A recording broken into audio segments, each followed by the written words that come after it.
वन्देतु सर्वसिद्धे ध्रुवमचल मनोमवं गदिं पते गोचामि समय पाहुडु मृणमो सुध केवली भणिदम। समय सार परमागम चल रहा है और इसमें बंद अधिकार के अंतर्गत अत्यंत सरल गाथाएं चल रही हैं अभी हमारी, और अत्यंत सरल गाथाओं के साथ इस बंद अधिकार की शुरुआत भी। इस बंद अधिकार में इतनी सरलता से ये बात समझाई जा रही है कि बंद का असली कारण क्या है। असली कारण अपना राग भाव है।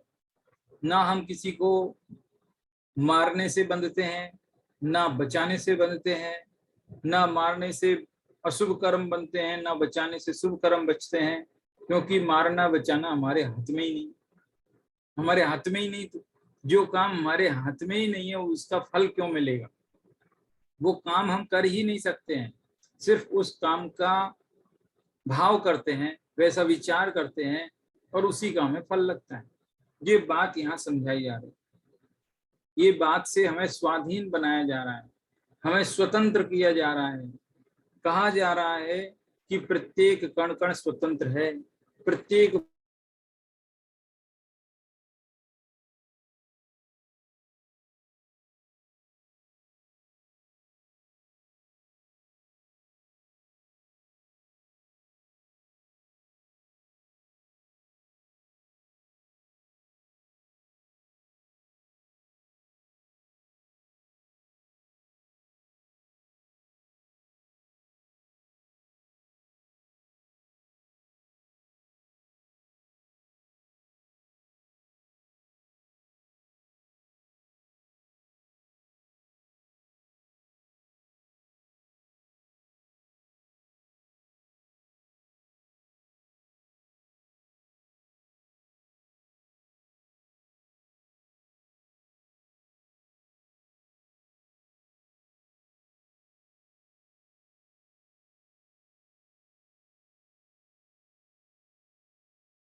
वॉइस म्यूट हो गया है सर।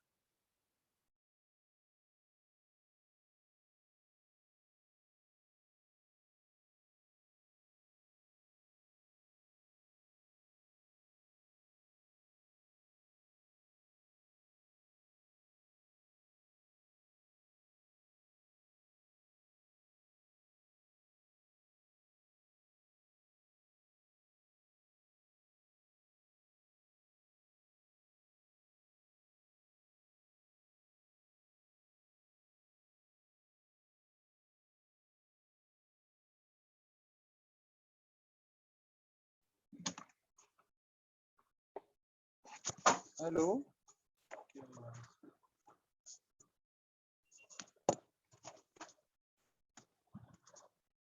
अभी आवाज आ रही है बराबर? हाँ जी आया। ठीक है, चलिए देखिए, जो बात चल रही है वो ये चल रही है कि एक द्रव्य दूसरे द्रव का कर्ता धर्ता नहीं है। प्रत्येक द्रव स्वयं का कर्ता धर्ता हर्ता स्वयं है। कोई किसी को सुखी नहीं कर सकता, कोई किसी को दुखी नहीं कर सकता, कोई किसी को मार नहीं सकता, कोई किसी को बचा नहीं सकता। ये बात चल रही है। चलो अभी इसके पहले आगे की गाथाएं पढ़ें, उसके जरा पहले हमने पिछली जो गाथाएं पढ़ी थी वो पिछली गाथाओं का एक बार हिंदी पद्यानुवाद पढ़ते हैं। हिंदी पद्यानुवाद पहले नहीं पढ़ पाए थे, आज पढ़ लेते हैं।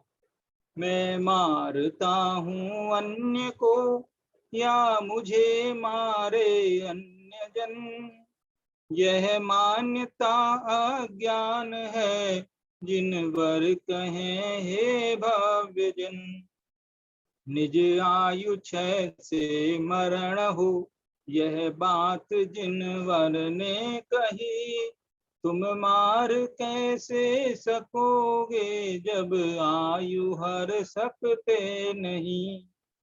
निज आयु क्षय से मरण हो यह बात जिन वर ने कही, वे मरण कैसे करें तब जब आयु हर सकते नहीं।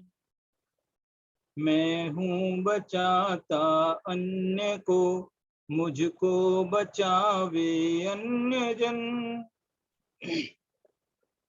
यह मान्यता अज्ञान है जिन वर कहें हे भव्य जन। सब आयु से जीवित रहें, यह बात जिन वर ने कही। जीवित रखोगे किस तरह जब आयु दे सकते नहीं। सब आयु से जीवित रहें, यह बात जिन वर ने कही। कैसे बचावे वे तुझे जब आयु दे सकते नहीं। एकदम सरल गाथाएं हैं और मूलभूत जो है तर्क इनमें प्रस्तुत किया है कि असली कारण क्या है। हमारे सुख दुख का असली कारण कोई दूसरा नहीं है, हम स्वयं है। यह जीव अपनी भूल से ही दुखी है और अपनी भूल सुधार कर स्वयं सुखी हो सकता है। ये बात यहाँ पर चल रही है। देखो इस बात में बहुत सारी बातें हैं और अभी तो ये तो गाथाएं जो पहले पढ़ी थी उनमें तो मारने बचाने की बात है, लेकिन आज की जो गाथाएं पढ़ेंगे उसमें तो कह रहे हैं कि प्रत्येक क्रिया सुख दुख आदि सब कुछ ही अपने अधीन है, पर द्रव्य के अधीन नहीं है। देखो आज की गाथाएं पढ़ता हूं। जो अपना हूं मन नदी, दुखिद सुखिदे करे मिसते थी। सो मूढ़ो अन्नाणी नाणी एत्तोदु विवरीदो। कम्मोदयेन जीवा दुखिद सुखिदा भवन्ति यदि सवे। कम्मं च न देसी तुमं दुखिद सुहिदा कहतया ते। कम्मोदयेन जीवा दुखिद सुहिदा भवन्ति यदि सवे। कम्मं च न दिन्ति तुहं कदोषि कहं दुःखिदो तेहिं। कम्मोदयेन जीवा दुःखिद सुहिदा भवन्ति यदि सवे। कम्मं च न दिन्ति तुहं कहतं सुहिदो कदो तेहिं। देखो शब्दार्थ देख लीजिए। जो अपणाहु मन्नदी, जो आत्मा ये मानता है कि दुखित सुहिदे करेमी, मैं दुखी करता हूँ। दुखित यानी दुखी, सुहिदे यानी सुखी, मैं दुखी करता हूँ सुखी करता हूँ सत्य यानी जीवों को। सत्य माने जीव, सत्य को संस्कृत में सत्व बोलते हैं, सत्य माने होता है जीव। तो अन्य जीवों को मैं सुखी करता हूँ, मैं दुखी करता हूँ। मैं शब्द कहाँ से निकला? आप कहोगे मैं तो लिखा ही नहीं इधर। संस्कृत में मैं लिखने की जरूरत नहीं है, करेमी लिखा है ना, उसका मतलब ये मैं साथ में लगा हुआ है। करेमी, मैं सुखी करता हूँ, मैं दुखी करता हूँ, ऐसा जो आत्मा मानता है। सो मूढ़ो अन्नानी, वह मूढ़ और अज्ञानी है। नानी यानी जो ज्ञानी होता है। एक तो विपरीतो यानी इस बात से विपरीत होता है। यानी कि ज्ञानी ऐसा नहीं मानता, अपितु ये मानता है कि ना तो मैं किसी को सुखी करता हूँ, ना मैं किसी को दुखी करता हूँ, ना ही मुझे कोई सुखी करता है, ना ही मुझे कोई दुखी करता है। कम्मोदयेन जीवा, कर्मोदय से जीव दुखित सुहिदा अवंती यदि सभ्य, सभी सभ्य यानी सभी जीव कर्म उदय से ही दुखी होते हैं और कर्म उदय से ही सुखी होते हैं। सबके अपने अपने कर्म हैं, वे कर्म के उदय अनुसार ही काम होता है।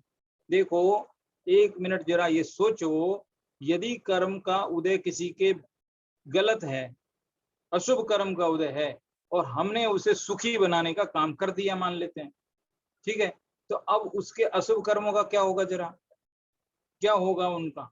यदि मान लेते हैं कोई जीव खूब पाप करे है और वो किसी की शरण में जाके कह दे कि मेरे सारे पाप माफ, और माफ हो जाए, मान लो एक मिनट सोच लेते हैं माफ हो गए, तो वो तो सारे जगत में पाप ही पाप करेगा ना। फिर रोज पाप करेगा और रोज शाम को क्षमा कर लेगा, रोज शाम को पाप, दिन भर पाप करेगा, रोज शाम को क्षमा कर लेगा। तो बताओ ये कैसे चलेगा? यानी कि जो पाप है उनका फल भी भोगना पड़ेगा, जो पुण्य है उनका फल भी भोगना ही पड़ेगा। उसको कोई टाले नहीं टालने पर भी नहीं टल सकते हैं। ये बात है। कम्मोदयेन जीवा दुखित सुविधा हवंति यदि सव्वे। देखो बाकी की जो 3 गाथा बची है, तीनों की पहली लाइन तो एक जैसी है कि कर्मोदय से जीव सुखी होते हैं और दुखी होते हैं। सव्वे मतलब सभी जीव है। कम्मम चरण देसी तुमम, और तुम किसी को कर्म दे नहीं सकते। ऊपर की गाथा में कहा था ना कि मैं सुखी करता हूँ दुखी करता हूँ, तो कह रहे तुम क्या कर्म दे सकते हो क्या? है सुखी करने वाला कर्म है साता वेदनी है, तो क्या तुम किसी को साता वेदनी कर्म दे सकते हो? और मान लो दुखी करने वाला असाता वेदनी, तो क्या तुमको असाता वेदनी किसी दूसरे को ट्रांसफर कर सकते हो अपना थोड़ा? यदि नहीं कर सकते तो कहतयाते, कह मतलब कैसे, ते माने उनको तुमने सुखी किया अथवा दुखी किया, कैसे किया? जब जब तुम मतलब दे ही नहीं सकते। अच्छा देखो, आप कहोगे देखो मैंने इसको रुपये पैसे से मदद की, रुपया पैसा दे करके मदद की, कि रुपया पैसा तुम दे नहीं सकते, उसके पुण्य का उदय था इसलिए मिल गया उसको। ऐसा कुछ है। कहने का अर्थ ये है कि हम कर्म नहीं दे सकते, और जो चीजें दे रहे हैं उसके हम करता ही नहीं है। इस तरीके की बात है, थोड़ी सी अनोखी बात है ना? शायद अनोखी तो है ही थोड़ी सी, क्योंकि पहले कभी नहीं सुनी होगी तो थोड़ी अजीब लग सकती है बात। कम्मोदयेन जीवास दुखित सुविधा हवंति यदि सव्वे। यदि सभी जीव अपने अपने कर्म से ही सुखी अथवा दुखी होते हैं, तो कम्मम चरण दिवम, तुम्हें भी कोई कर्म नहीं दे सकता, तुम्हें भी नहीं दे सकता, तुम भी नहीं दे सकते। तो जब तुम्हें कोई नहीं दे सकता तो कोई तुम्हें दुखी कैसे कर सकता है? हम कहते हैं इसने मुझे बहुत दुखी किया, इसने मेरा बहुत काम बिगाड़ा, लेकिन भाई वो कैसे बिगाड़ सकते हैं? तुम्हारे कर्म मान लो अच्छे हैं तो कोई की हिम्मत नहीं, पूरी दुनिया में ऐसी ताकत नहीं कि जो तुम्हें दुखी कर दे। और माना कि तुम्हारे कर्म बुरे हैं, खोटे हैं, उनका उदय खोटे रूप में चल रहा है, तो दुनिया की कोई ताकत नहीं जो सुखी बना दे। ऐसी बात चल रही है। कर्म उदय से ही जीव सुखी दुखी होते हैं। तो कम्मम चरण दिनती तू हम, और कोई तुम्हें जब कर्म दे ही नहीं सकता तो सुखी भी कैसे कर सकता? वही भाव है 56वीं गाथा है ना। 55वीं और 56वीं दोनों एक जैसी लगती है, लेकिन 55वीं में दुखी करने की बात और 56वीं में सुखी करने की बात है। अब देखो पिछली 6 गाथाएं पढ़ी, आज की 4 गाथाएं पढ़ी, अभी इनका पद्यानुवाद और पढ़ते हैं, 10 गाथाएं हो जाएंगी। ये जो 10 गाथाएं कुछ सिखाती है हमें। क्या सिखाती है? बहुत कुछ सिखा देती है। इनको आप स्वेद्रव पे घटित करो, परद्रव पे घटित करो, कर्मों पे घटित करो, पर है ना, बहुत धीरे धीरे समझो। इनमें 10 गाथाओं में बहुत कुछ निष्कर्ष निकलेगा।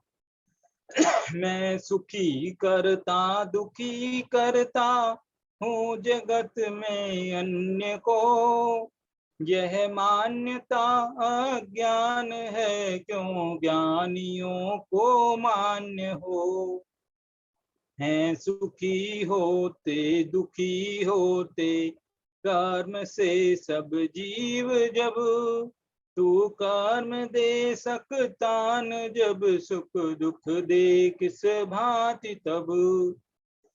हैं सुखी होते दुखी होते कर्म से सब जीव जब, दुष्कर्म दे सकते न जब, दुख दार्द दें किस भांति तब।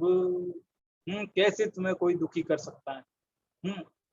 हैं सुखी होते दुखी होते कर्म से सब जीव जब, सत्कर्म दे सकते न जब, सुख शांति दे किस भांति तब। बड़ी गजब बात है। आपने सुना होगा अपने जीवन में आसपास ऐसी कई घटनाएं होती है, कोई किसी के भला करने के लिए भरपूर कोशिश करता है, लेकिन किसी सामने वाले का यदि पाप का उदय है तो वो सारी चेष्टाएं बेकार चली जाती है। और यदि मान लो किसी को खूब दुखी करने के लिए, आप देखते होंगे सुखी वाले एग्जाम्पल तो फिर भी कम मिलते हैं, लेकिन दुखी करने वाले एग्जाम्पल आप देखेंगे। आजकल जो बड़े बड़े ऑफिस है, अनेक कर्मचारी जहाँ एक साथ मिलकर काम करते हैं, उनमें जो है किस प्रकार की आंतरिक जो है पॉलिटिक्स होती है। कोई किसी की टांग खिंचाई करता है, कोई किसी की चुगली करता है, कोई बड़े अफसर से जाके दूसरे के बारे में चुगली करेगा, ये काम नहीं करता, इसका प्रमोशन रोक दो, इसने ऐसा किया वैसा किया। इतने इतने सब प्रपंच करते हैं किसी आदमी को पीछे खींचने के लिए, लेकिन फिर भी उसकी गाड़ी चलती रहती कि नहीं चलती रहती? काफी समय तक चलती ही रहती है।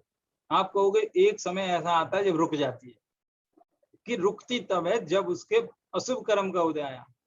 जब तक शुभ कर्म का उदय है तब तक चलती ही रहेगी, चाहे कोई कितने भी टांग खींचे। समझ में आई बात? तो इस तरह से जिंदगी में बहुत सारी ऐसी बातें हैं जो यहाँ पर हमको सीखने मिलती है।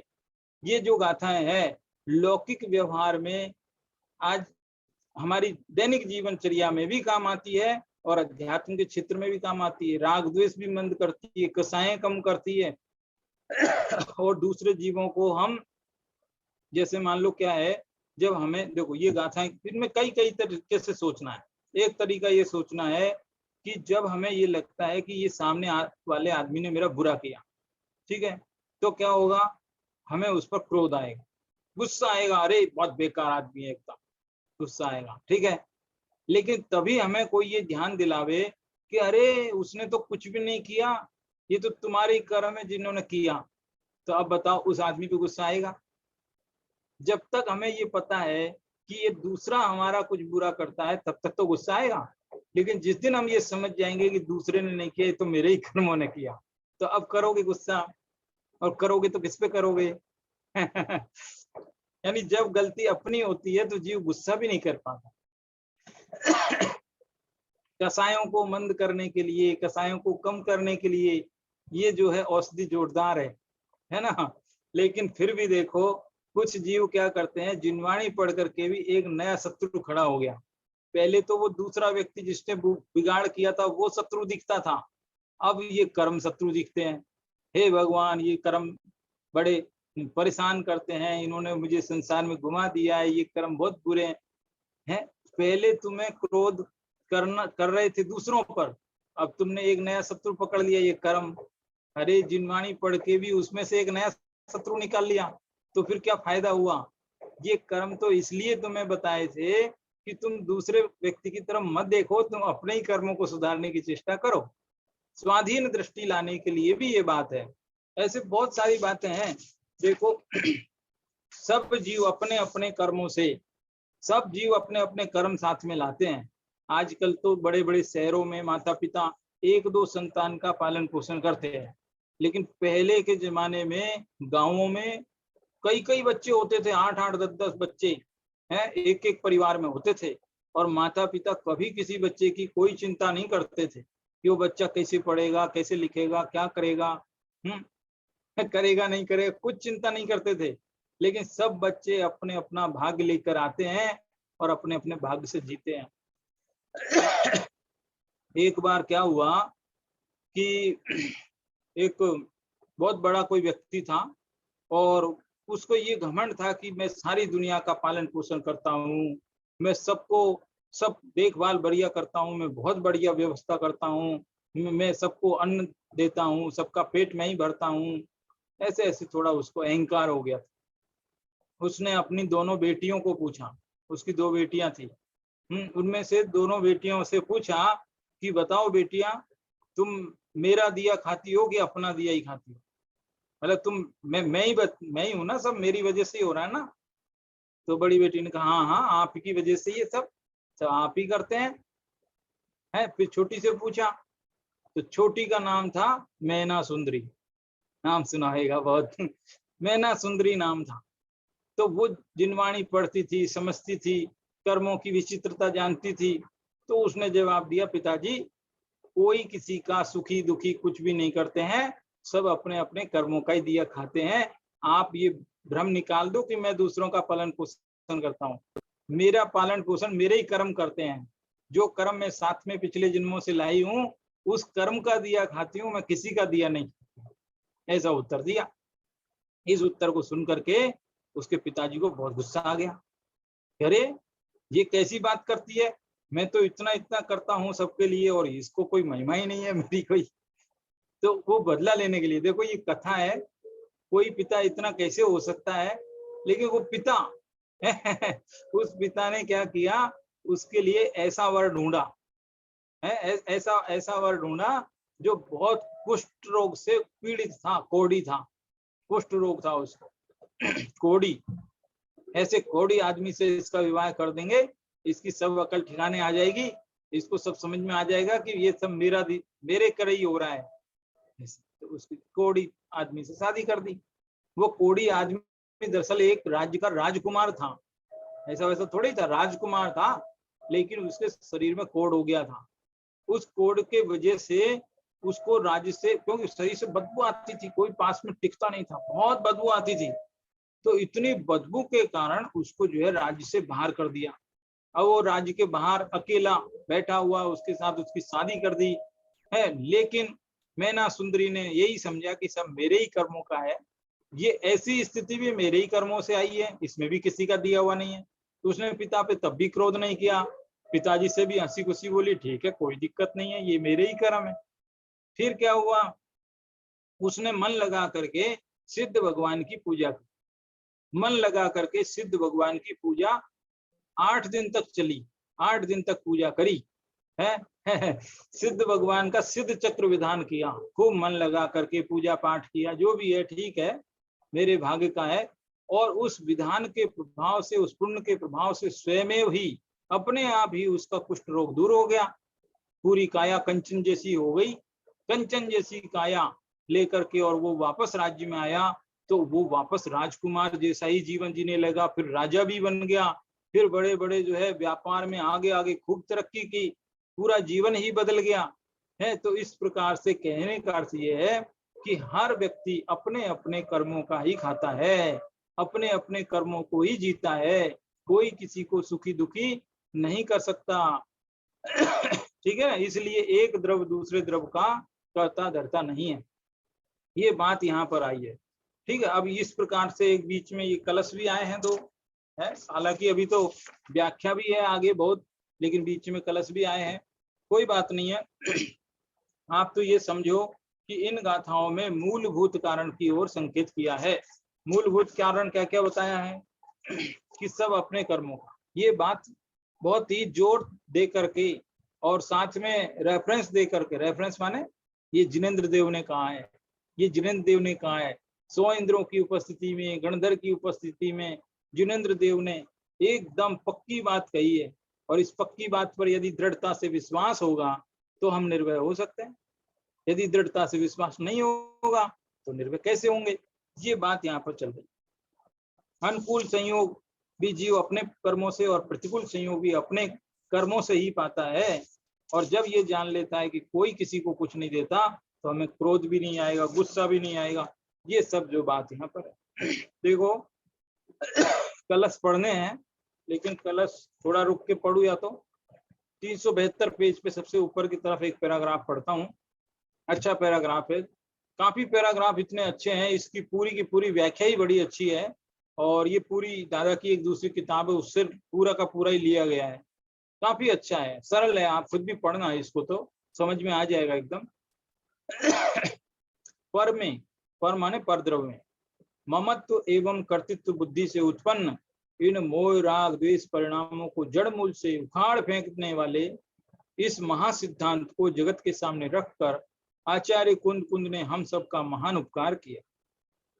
परद्रव्य में एकत्व, ममत्व, कर्तृत्व, भोक्तृत्व बुद्धि को है, बुद्धि से उत्पन्न होने वाले जो मोह राग द्वेष हैं, उनको उखाड़ फेंक देने वाले इस महासिद्धांत का प्रतिपादन करके कुंद कुंद देव ने हम पर बहुत उपकार किया। क्योंकि जगत जनों के जीवन का सर्वाधिक समय, हमारी जिंदगी का बहुत समय कहाँ जाता है, इसी चिंता में तो जाता है, इसी आकुलता व्याकुलता में जाता है कि कोई हमें मार न डाले, दुखी न कर दे, मैं पूर्ण सुरक्षित रहूं, जीवित रहूं, सुखी रहूं। अपनी सुरक्षा के उपायों में ही हमारी सर्वाधिक शक्ति लग रही है। हम सब कुछ कोशिश करके है मैं जीवित रहूं, है जीने के लिए। अब देशों के बीच भी अणु शस्त्र बना लेते हैं, परमाणु शस्त्र बना लेते हैं कि कोई हमें मार ना दे, कोई हम पे आक्रमण ना कर दे, है ना, लेकिन वास्तव में अपनी आयु रहते कोई नहीं मार सकता। ये बात यहाँ पर ठीक है। इस तरह से कहने का अर्थ ये है कि काफी कुछ व्याख्या है और सरल व्याख्या है। जब लगता है कि ये गोलियां हैं, आयुध गोली है, बंदूक की गोलियां बना ली, बंदूक बना ली, है। दादा ने तो बड़ा रोचक तरीके से क्या बोलते हैं, साहित्यिक भाषा में ये बात कही है कि एक प्रकार की गोलियां बनाई कि हमारी रक्षा हो सके, फिर उससे काम नहीं चला तो हमने दूसरे प्रकार की गोली बनाई, टैबलेट। गोलियां खाते हैं ना, गोलियां खाते हैं शायद जीवन बच जाएगा। तो एक प्रकार की गोली बंदूक की गोली, और दूसरे प्रकार की गोली माने दवाइयों की टैबलेट। तो हम जो है ये अस्त्र शस्त्र बना करके बंदूक वगैरह अपने पास रख के और समझते हैं कि हम सुरक्षित हैं, कोई हमें मार नहीं सकता। और दूसरी तरफ हम सोचते हैं कि ये जो मेडिसिन की गोलियां हैं, टैबलेट, ये खाने से हम सुखी हो जाएंगे, हैं, पेन किलर ले लो, सॉरी, सुखी हो जाएंगे। तो दो प्रकार की गोलियां बना ली। पिछली जो 6 गाथाएं पढ़ी उन पर पहली वाली गोली अप्लाई करना, और दूसरी आज 4 गाथाएं पढ़ी उन पर दूसरी वाली गोली अप्लाई करना, है ना। तो हमें कोई मार ना दे इसके लिए पहली वाली गोली बनाई, और हमें इस प्रकार से हम अमर और सुखी होना चाहते हैं। लेकिन सच में देखा जाए तो ये दोनों ही गोलियां हमें आज तक न तो बचा ही पाई, नहीं सुखी कर पाई। कोई भी आदमी इतना अमर होकर नहीं आया है, कोई भी अमर होकर नहीं आया। क्या लिखे हैं, ना तो वे लोग सुरक्षित दिखाई देते हैं जो शस्त्रों की सुरक्षा में रहते हैं, और ना वे ही सुखी दिखाई देते हैं जो प्रतिदिन 10-5 गोलियां खाते हैं। गोली खाते खाते भी बीमार हैं, और अस्त्र शस्त्रों के बीच, बॉडीगार्ड्स के बीच सुरक्षा में रहते रहते भी असुरक्षित है। हो जाता है कि नहीं हो जाता, ऐसी स्थिति हो जाती है।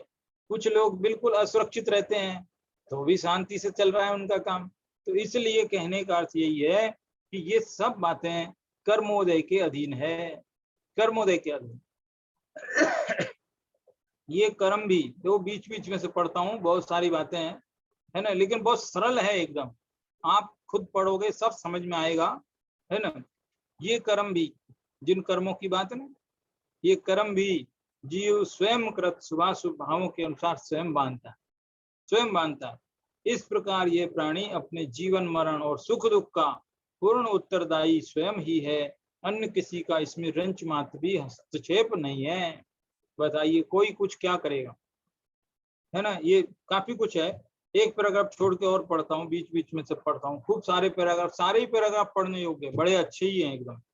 दूसरों को मारने, बचाने या दुखी सुखी करने के विकल्प में उलझे, अथवा कोई मुझे मार ना दे, दुखी ना कर दे, इस कल्पना से भयाक्रांत, अथवा कोई मुझे बचा ले या सुखी कर दे, इस भावना से दीनहीन इस जगत को समझाते हुए आचार्य देव कहते हैं कि हे भाई तू एक बार गंभीरता से विचार तो कर कि क्या तेरी आयु शेष रहते क्या कोई तुझे मार सकता है? तेरी आयु शेष है और फिर कोई मार देगा, है, और आयु समाप्त हो जाए तो क्या कोई बचा सकता है? कोई कितना भी उपाय करे आयु समाप्त होने पर बचा नहीं सकता, और आयु शेष रहते मार नहीं सकता। इस बात पर पक्का जिस दिन भरोसा हो जाएगा, फिर बताओ किस बात का डर। ये तो आयु का उदाहरण है।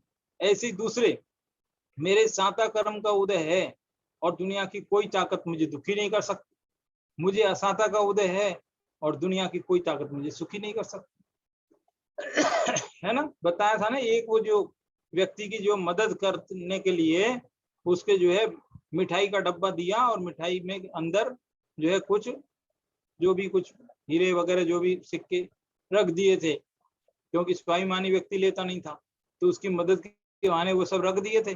लेकिन क्या हुआ, वो आदमी घर जाते जाते उस मिठाई के पैकेट को एक मिठाई की दुकान पर बेच गया कि तुम रख लो, तुम बेच देना, मुझे कुछ पैसों की जरूरत है, ऐसा करके ले लिया। बताओ, उसकी मदद करने के बावजूद भी मदद हुई कि नहीं हुई? नहीं हुई। तो इसी तरह से सामने वाला कितनी भी मदद करे, लेकिन जब तक हमारे पुण्य कर्म का उदय नहीं है वो मदद भी नहीं हो सकती। किसी का क्या दोष इसमें, है ना। अशुभ कर्मों का उदय रहते क्या कोई तुझे सुखी कर सकता है, तथा शुभ कर्मों का उदय विद्यमान होने पर भी क्या तुझे कोई दुखी कर सकता है? यदि नहीं तो फिर क्यों व्यर्थ ही भयाक्रांत होता है, क्यों व्यर्थ में डरता है? दीनहीन होकर किसी के सामने गिड़गिड़ाता भी क्यों है? गिड़गिड़ाने अपन को लगता है शायद ये सुखी कर दे, शायद ये मेरा कुछ भला कर देगा, तो अपन एकदम और एकदम ऐसे ऐसे हो जाते हैं बिल्कुल। तो कह रहे ऐसे होने की जरूरत क्या है, दीनहीन क्यों होते हो? ऐसा अनिर्णय की स्थिति में पड़े हुए संशयग्रस्त प्राणी के भय और दीनता का एक ही कारण है। ये डर और ये दीनता एक ही कारण है, और वह है अन्य को अपने जीवन मरण और सुख दुख का कारण मानना कि साहब ये हमारा कुछ करेगा। इसी प्रकार उसके अभिमान का कारण, घमंड, उसका कारण भी यही है कि मैं दूसरों को मार सकता हूँ, बचा सकता हूँ, सुखी दुखी कर सकता हूँ। अरे मारना बचाना तो ठीक, दरअसल क्या है, हम जीवों की दया पालकर, रक्षा करके, करुणा भाव से जितना पुण्य कमाते हैं ना, उससे कई गुना ज्यादा पाप कमा लेते हैं। क्यों? क्योंकि अंदर में मान्यता में ये पड़ी कि मैं जीवों की रक्षा कर सकता हूँ, या फिर मैंने जीवों की रक्षा की माने कर्तृत्व भाव से पाप भी साथ में आ जाता है। पुण्य तो आया लेकिन साथ में पाप भी आ गया, ऐसा है। ठीक है, किसी अन्य के कुछ करने धरने से तो हमारा हित होता ही नहीं है। किसी के आशीर्वाद और सांप से भी कुछ नहीं होता।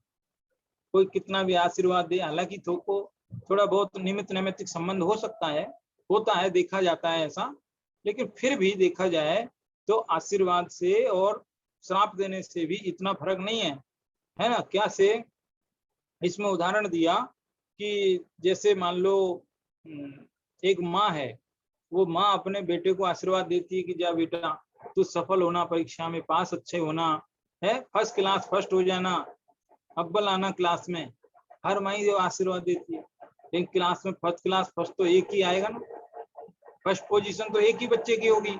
क्लास में तो 50 बच्चे पढ़ रहे हैं, और वो 50 बच्चों को सभी माँ, ऐसी कोई माँ होगी नहीं जो आशीर्वाद नहीं देती होगी, है, सभी माँ आशीर्वाद देती है अपने अपने बच्चों को। तो सभी बच्चे फर्स्ट क्लास फर्स्ट तो आ नहीं सकते। तो इसका मतलब ये है कि आशीर्वाद का भी इतना प्रभाव नहीं, और ये क्या बोलते हैं, श्राप का भी इतना प्रभाव नहीं। कौवों के कोसने से ढोर मरने वाली बात, कि कोई कौवे सोचे ढोर मर जाए, तो वो भी नहीं होता। तो कहने का अर्थ ये है कि जो जैसा करेगा वो वैसा भरेगा, है। कोई किसी को श्राप नहीं दे सकता, कोई किसी को आशीर्वाद देने से भी काम नहीं चलता।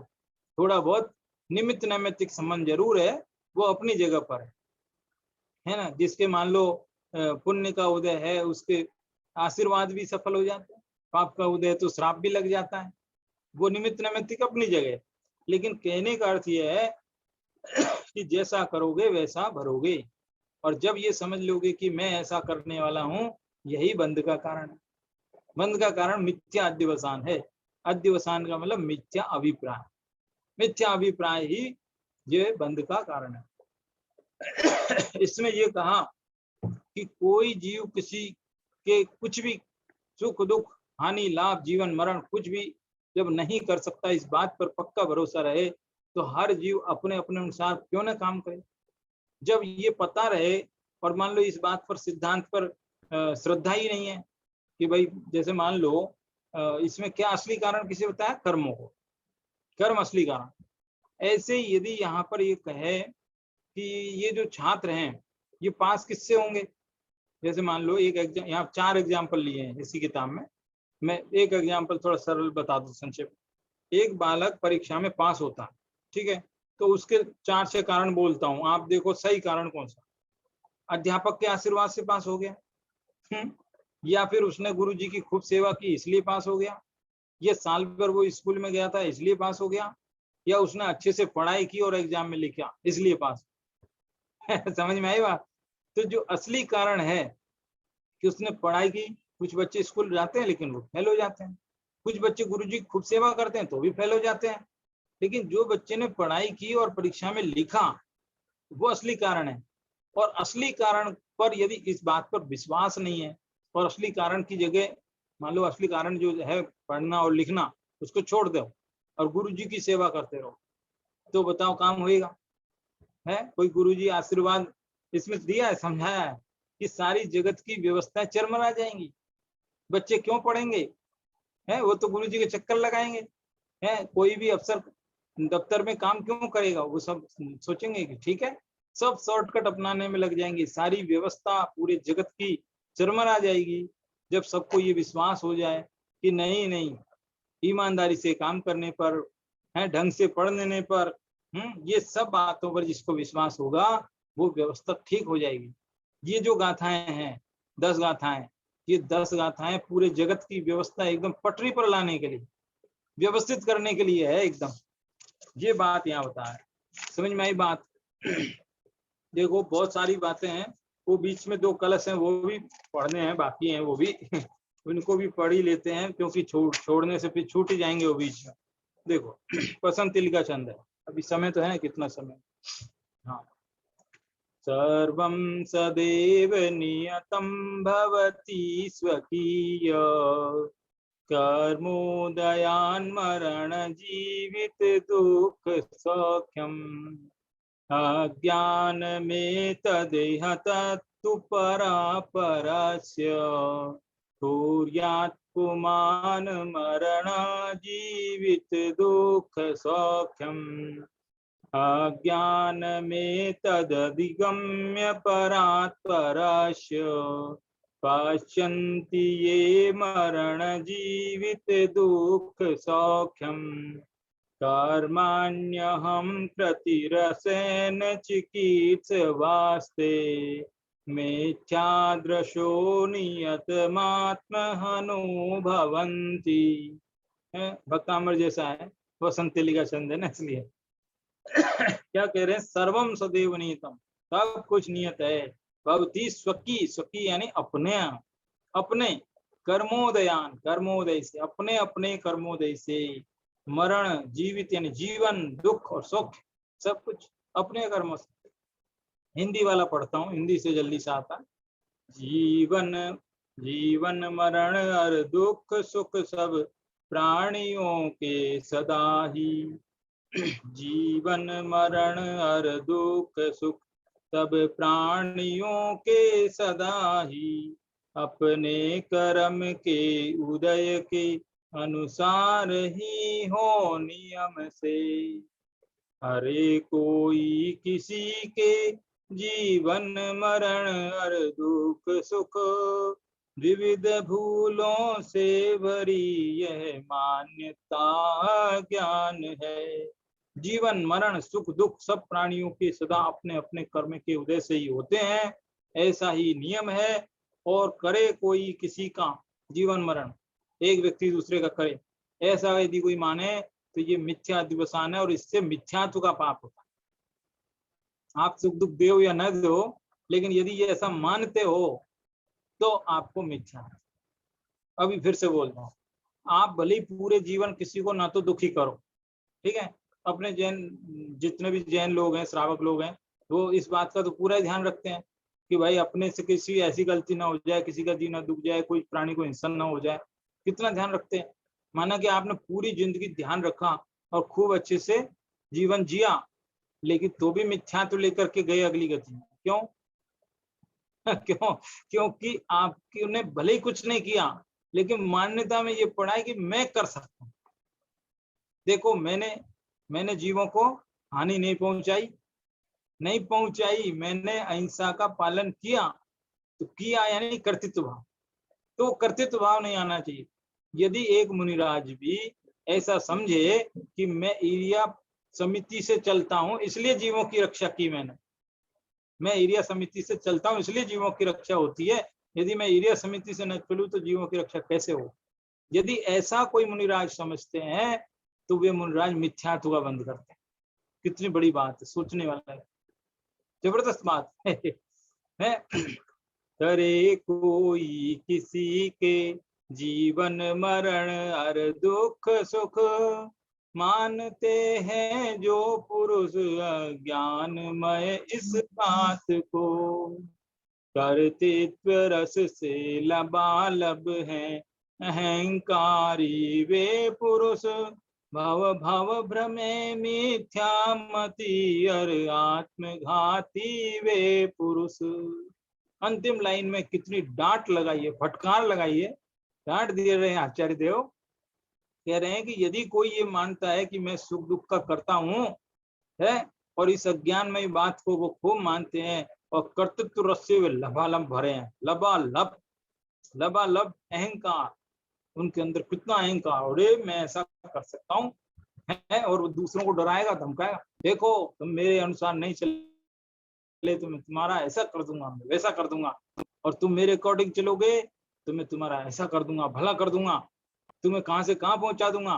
तो वो दूसरों को भय दिखाते हैं, अपने अपने अधीन रखना चाहते हैं। तो ऐसे लोग कैसे हैं? अहंकारी हैं और कर्तृत्व के रस से लबालब भरे हुए हैं। और कैसे हैं? आत्मघाती। आत्मघाती, आत्मघाती समझ रहे हैं ना? आत्मघाती हमले कैसे होते हैं हमले? कि बम बांध करके अपनी छाती पर और कूद जाते हैं कि खुद भी मरेंगे लेकिन दूसरों को भी लेके मरेंगे वो आत्मघाती। तो ऐसे आत्मघाती वे मनुष्य हैं, वे अपना अहित कर रहे हैं। समझ में आई? जो जीव ऐसी मान्यता को पालते हैं वे आत्मघाती है, अपने आत्मा को इस संसार समुद्र में डुबाते हैं, भव भव भ्रमे, और जन्म जन्मों तक घूमते रहते हैं। मिथ्यामती यानी मिथ्यात्व ये बात ऐसी चल रही है। तो कहने की बात यही है, कुल मिलाकर के निष्कर्ष यही है कि इसमें जो है पर द्रव्य के ऊपर जो है हमको आक्षेप नहीं करना है, अपनी ही भूल देखनी है। सब जीव अपनी भूल सुधार कर सुखी हो सकते हैं, ये बात चल रही है। देखो काफी कुछ बातें हैं आगे, फिर बात घूम रही है। बनारसी दास जी का भी है लेकिन अब बात तो वही है, रिपीट ना हो इसलिए मैं बचता हूँ। देखो इसमें यहाँ इसके बाद एक जगह पर बात को थोड़ी और अगली स्टेप में पहुंचाइए। वो अगली स्टेप में क्या पहुंचाई वो थोड़ा सा ज्यादा गहरा हो जाएगा मुझे ऐसा लगता है, लेकिन चलो फिर भी थोड़ी सी चर्चा उसकी करते हैं। तो क्या कहा इसमें, एक मिनट, ये पेज नंबर 380 पर, उसके भी पहले वो बात शुरू करूं उसके पहले 380 पेज पर ऊपर एक पैराग्राफ है, वो भी 3 लाइन का, बड़ा अच्छा है, वो भी पढ़ता हूं। बुरे कार्य करने में हतोत्साहित एवं अच्छे कार्य करने में प्रोत्साहित तो यह जीव तभी होगा। कोई जीव बुरे काम ना करे, अच्छे काम करे, यही चाहते हैं ना सब लोग। तो कब होगा ऐसा? कि जब उसे इस बात पर पूरा भरोसा हो कि बुरे कार्य का फल बुरा होता है, अच्छे का अच्छा। ये इस बात पे भरोसा है क्या नहीं है? भरोसा है तो फिर बुरा क्यों करेगा? और यदि बुरा कर रहा है तो फिर इसका मतलब भरोसा नहीं है, उसको ये डाउट है। ठीक है, देखा जाएगा, जब होगा जब हो जाएगा। है, हर आदमी चाहता है कि मेरे साथ अच्छा हो, अच्छे अच्छे शुभ कर्म का उदय चलता रहे, लेकिन तो शुभ कर्म चलता रहे ये चाहते हो तो शुभ कर्म क्यों नहीं करते? हालांकि ये कर्म करने की प्रेरणा व्यवहार की भाषा में है। हर जीव यदि सुखी होना चाहता है, लौकिक सुखी भी चाहता है, तो कम से कम शुभ कर्म तो चाहिए ना। फिर अशुभ क्यों करते हैं? हिंसा क्यों करते, झूठ क्यों बोलते, पाप क्यों करते? तो ये कहने का अर्थ इस बात पर पक्का भरोसा होगा। अभी जो 10 गाथाएं पढ़ी, इन बातों पर यदि थोड़ा भी पक्का भरोसा है तो काफी कुछ परिवर्तन आएगा जीवन में। देखो, आप खूब तसल्ली से एकांत में बैठ के सब लोग अपने अपने इर्द गिर्द देखना कि कोई व्यक्ति ऐसा है जिस पर हम बहुत डिपेंड हैं, जिसके प्रति हम एकदम ऐसे हो रखे हैं कि शायद उसके बिना मेरी गाड़ी नहीं चले, या फिर ये आदमी से मेरे को बहुत डर है, ये मेरा बहुत नुकसान कर सकता है। हर आदमी के जीवन में ऐसे 2 तरीके के लोग मिलेंगे, सबके जीवन में होते हैं, है ना? तो आज से आपको डरना बंद कर देना है डरना बंद कर देना है, और ना ही किसी के प्रति दीनहीन होना है। क्योंकि वो जो जिससे आप डर रहे हो ना कि ये मेरा कुछ बिगाड़ देगा, वो आदमी तो कुछ नहीं कर सकता। कर्म आपके ही करेंगे जब जब कर्म का आएगा ना, जब वो कर्म नहीं कर देंगे, वो आदमी की जरूरत नहीं पड़ेगी, है ना?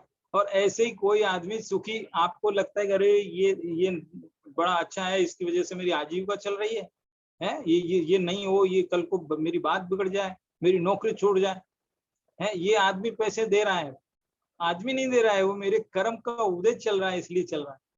तो आज से आपको एकदम निश्चिंतता आ जानी चाहिए ये बात है।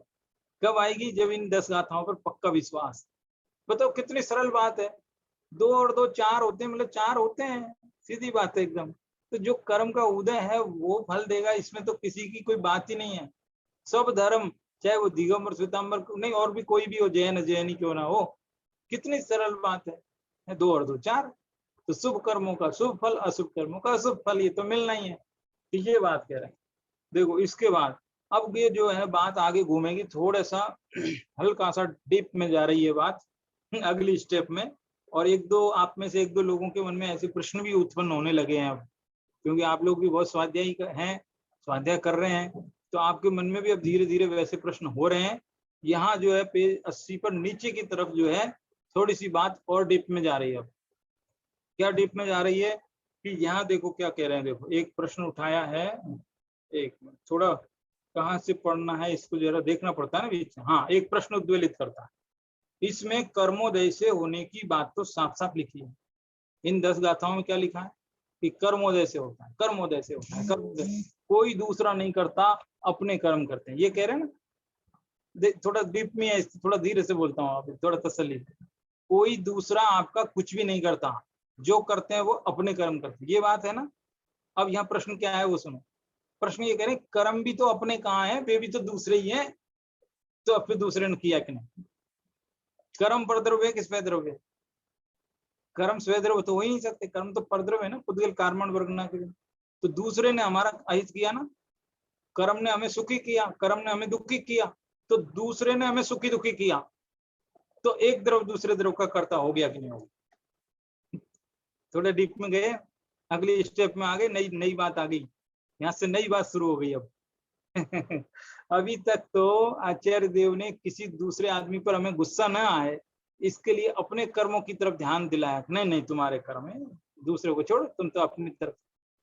अब क्या, अरे ये जो कर्म है ये भी मेरी आत्मा से भिन्न परद्रव्य है और इसकी वजह से मुझे सुख दुख हो रहा है, इसका मतलब एक द्रव दूसरे द्रव का कर्ता हो रहा है। ये प्रश्न है, पूर्व पक्ष है ये, अभी उत्तर नहीं है, इसका उत्तर आगे है। तो ये प्रश्न समझ में आया ना, फिर से पढ़ देता हूँ, देखो प्रश्न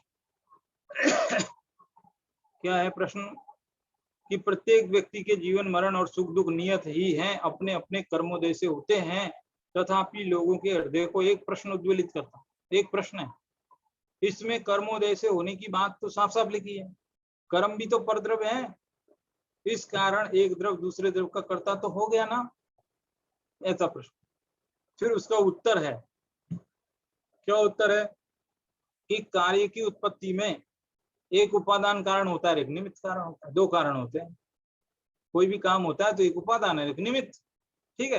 तो प्रत्येक जीव का जीवन मरण सुख दुख जो भी है उसमें उपादान तो जीव स्वयं है, स्वयं है, उसकी स्वयं की तत्समय की पर्यायगत योग्यता है, कब वो सुखी होगा कब वो दुखी होगा, जब दुखी होगा उस समय की पर्याय दुखी होने में उपादान योग है मतलब, और जब सुखी होगा उस समय की पर्याय उसकी उपादानगत योग्यता है।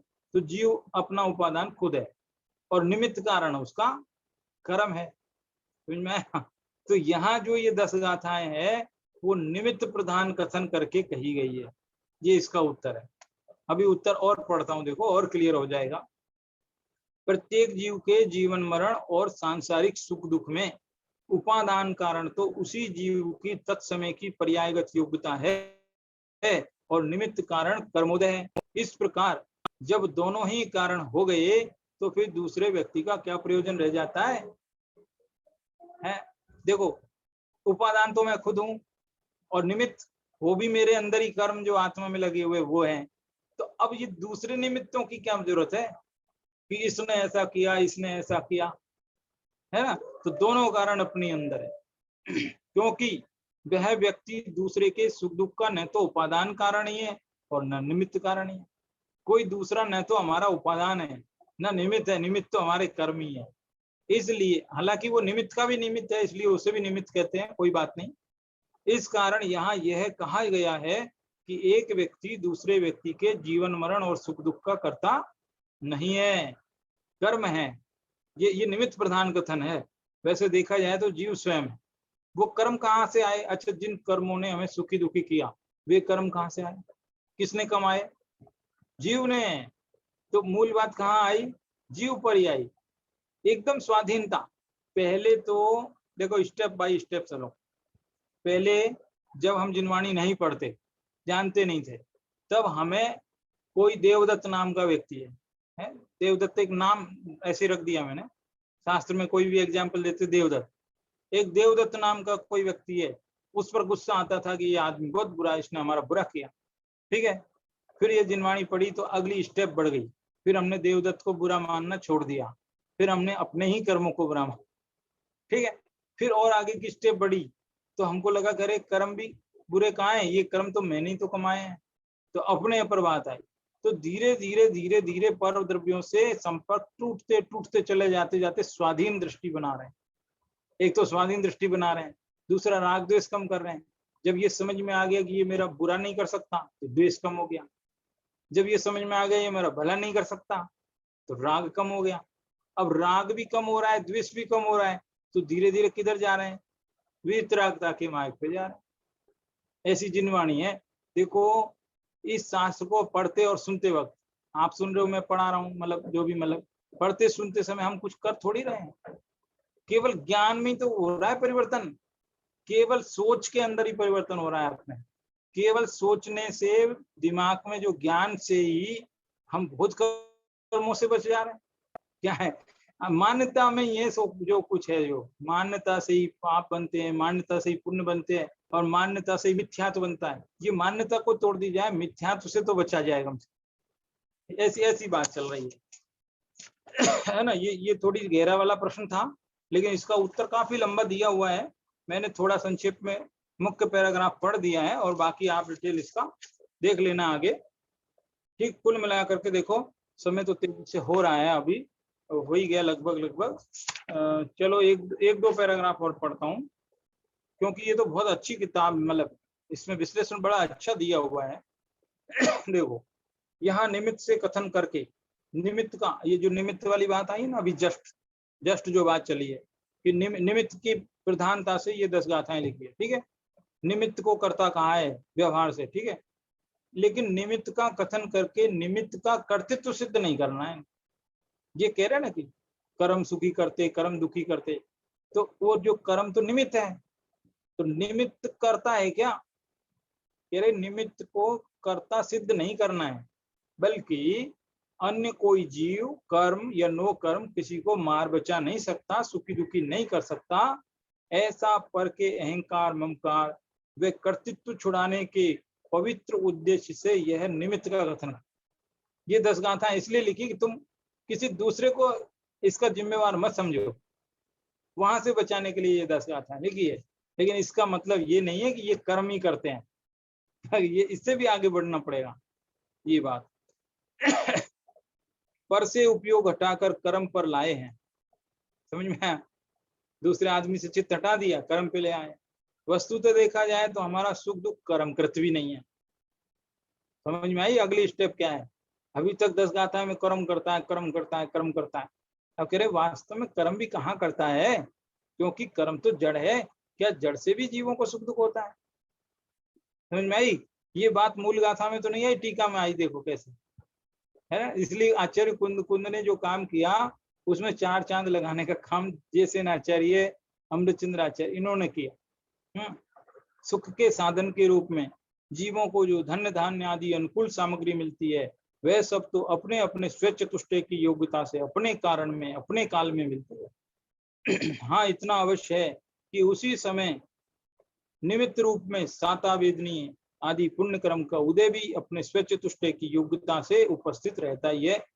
बस इतने समकाल रूप, समकाल यानी एक साथ, साइमल्टेनियसली दोनों चीजें संबंध के कारण व्यवहार से ऐसा कथन किया जाता है कि कर्म के उदय से बाह्य सामग्री मिली है।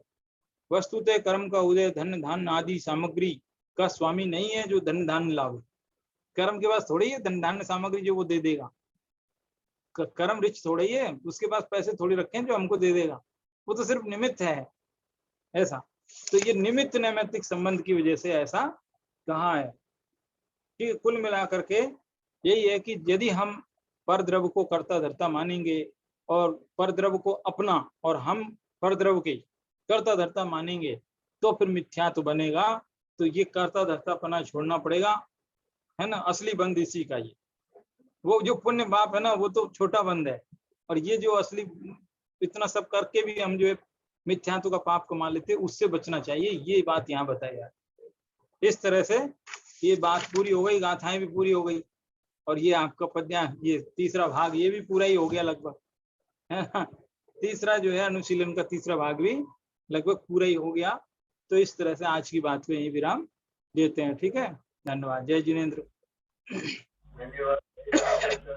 ठीक है, किसी के मन में कोई प्रश्न है? जिनेंद्र सर, एक बार पढ़ लेना और ऐसा मत समझना कि तीसरा भाग पूरा हो गया तो अब इसमें से कुछ पूछना नहीं है, पूछ सकते हैं। ठीक है, तीसरा भाग भी पढ़ लेना, अब चौथा शुरू करेंगे। ठीक है, धन्यवाद। जय जिनेंद्र। जय जिनेंद्र। हाँ, जय जिनेंद्र। ठीक है।